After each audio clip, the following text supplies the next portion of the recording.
Greetings, everyone. This is Rock and Roll Spot Convention with the Weekly Comic Wrap. We've made through this week's Batman books. Now it's time to move on to this week's Absolute Power Times. Kicking things off, we've got Absolute Power Origins #1. Basically, this series is going to go over the origin of Amanda Waller, and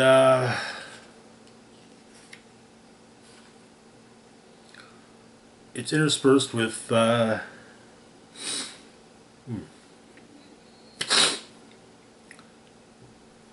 beginning of it is interspersed with details about Batman's origin, as well as one of his early cases. Batman bringing down Joe Chill. Around the same time that Batman was taking down Joe Chill, Amanda Waller's daughter was sexually assaulted and then murdered. Waller's husband opted to go after the drug dealer who killed their daughter, drug dealer known as Candyman, and shot him twice. However, Waller's husband was also shot.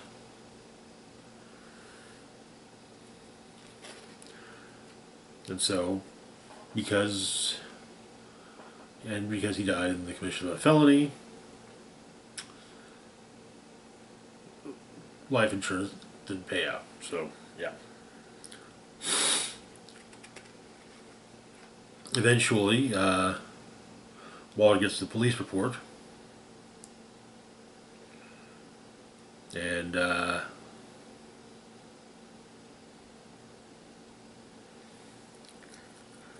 she ends up volunteering with a congressional candidate named Marvin Collins. Apparently, though, his campaign is cash poor, and she says she's volunteering. She works late into the night, late into the nights, I should say, and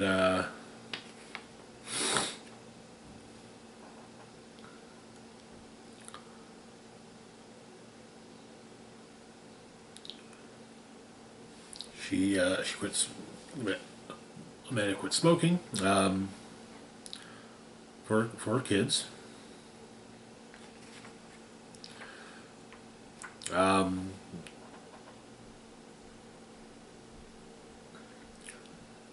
And however, though, she's not there for her other daughter in school, but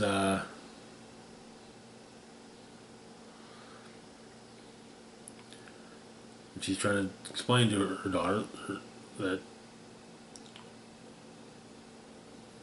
what Walt is doing is for her daughter and her kids and everyone else's kids. But the congressional candidate that she's working for, his wife talks with Amanda some, and mentions the fact that there's this guy in Star City with a bow and arrow running around, and Waller states that one day we're going to look back fondly on the time when a guy with a bow and arrow was the least of our worries. But Amanda makes her a promise that she will get Marvin elected. But she manages to get some dirt on Marvin's opponent,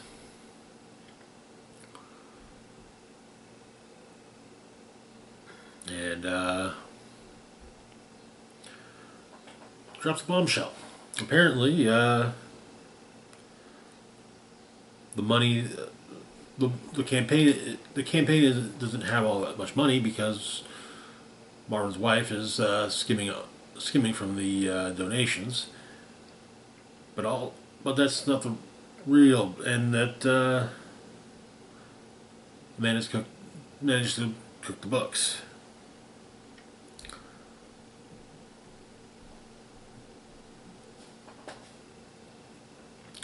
And she tells Marvin that she knows that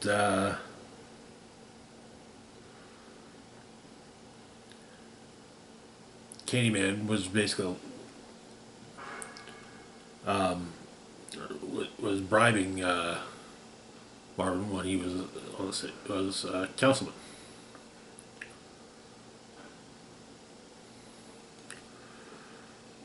And so she basically says that either she's going to release either the information on Marvin or the information on Marvin's opponent. Just and knowing that, making sure that he knows that she knows his secret or his secrets, and that she adds that he's going to get her He's going to get him elected. She's going to get him elected.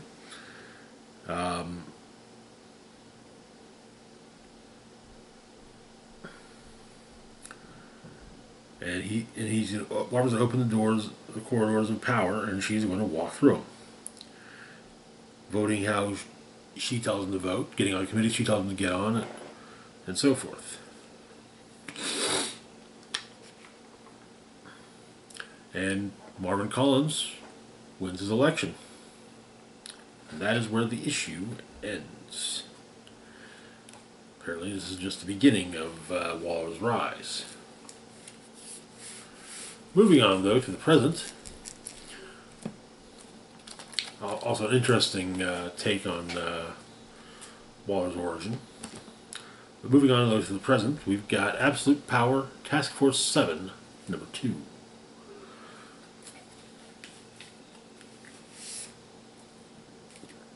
The Mazo identified as Depth Charge.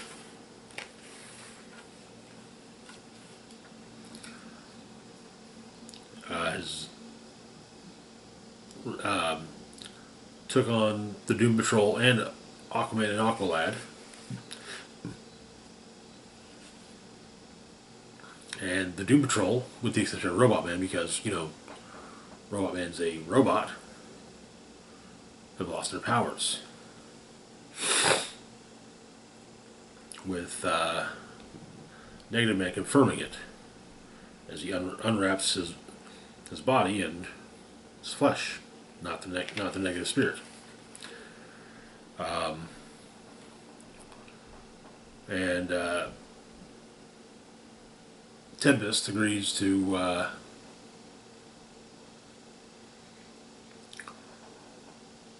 basically gets the Doom Patrol together to help rescue Aquaman, who is in Atlantis and has summoned at giant size utilizing Elastigirl's powers, and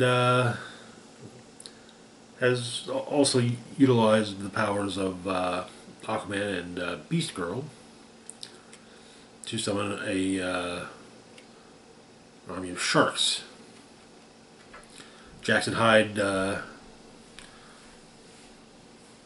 resists and is depowered by Depth Charge.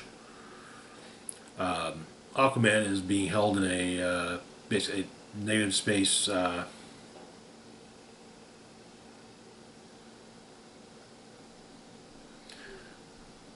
energy cube, but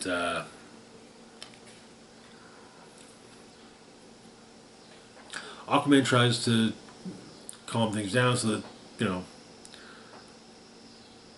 basically so that his subjects are, alive. But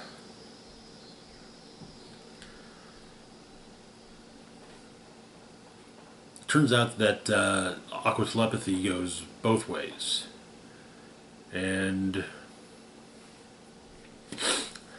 depth charge is not especially is being affected by the shark's instincts, and basically an attack is instigated. Robot Man and Tempest save Aquaman, get into safety. However, Atlantis is pacified.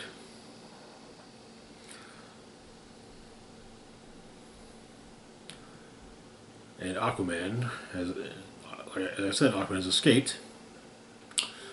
And Amanda Waller is not happy about this. That is where the issue ends. Moving on, though, to our last book for the moment. We've got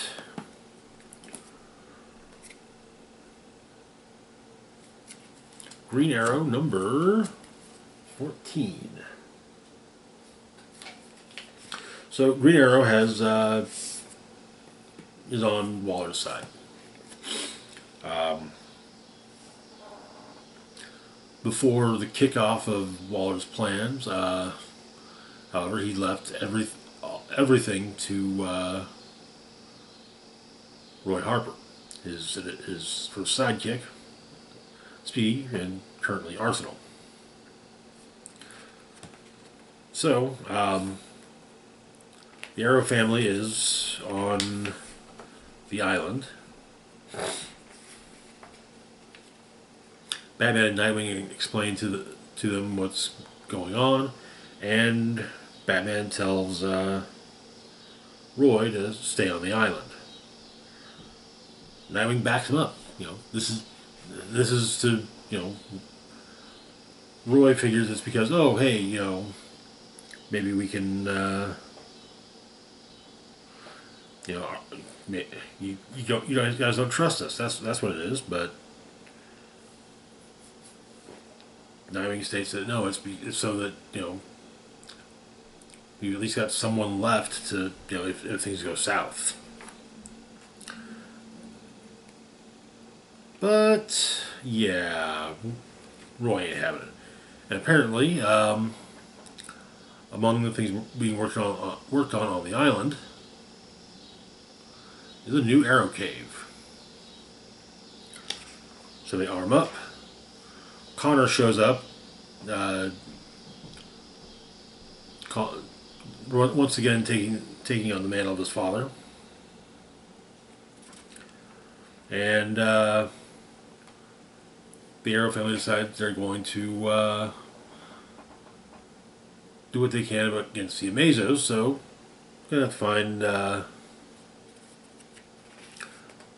T.O. Morrow.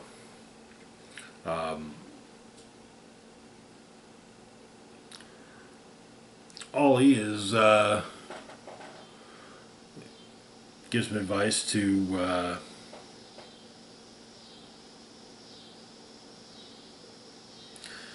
one of Waller's robot working for Waller by the name of Bright, that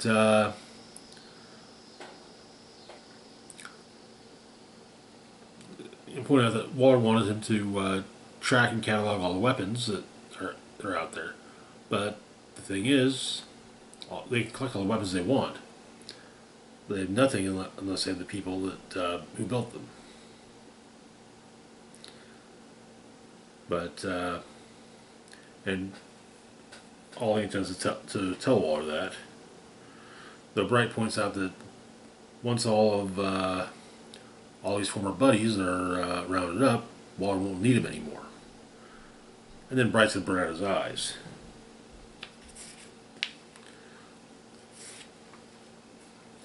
And so, with intel from Cheshire, the Arrow family go after one of Professor Ivo's labs. Yeah, it's not TMR that they're going after, it's Professor Ivo. Teomaro is involved, but Ivo is of the opinion that Waller's Amazos are abominations, and he wonders if abominos is a thing, and maybe he can make that a thing. But Red Arrow tells them that they want to ask him how they take him down at Arrow Point, but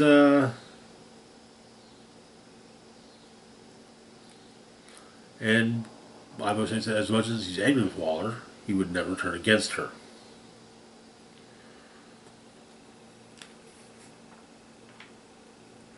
And he activates the remains of the Tomorrow Woman,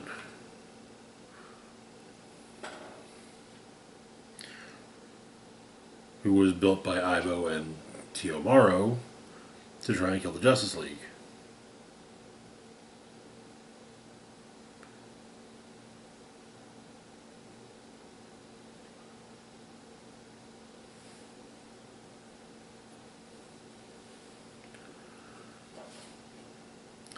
But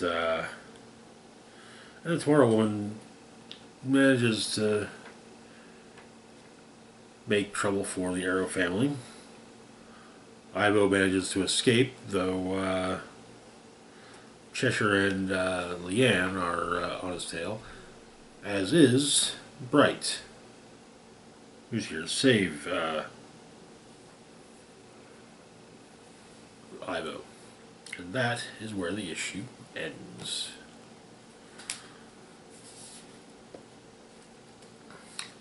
That I have to admit that I kind of get the feeling that Batman's reasoning for trying to bench the Arrow family is that he doesn't trust them because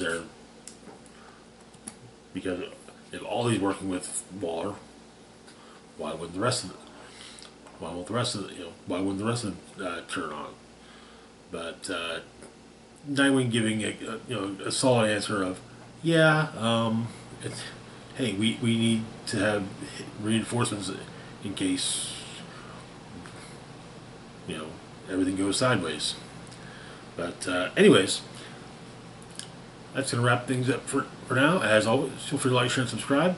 Links to my Facebook, Twitter, Blue Sky, Instagram, Mastodon, Patreon, PayPal can be found in the description box down below. This is Rock and Roll Spock signing off saying, live long and rock hard.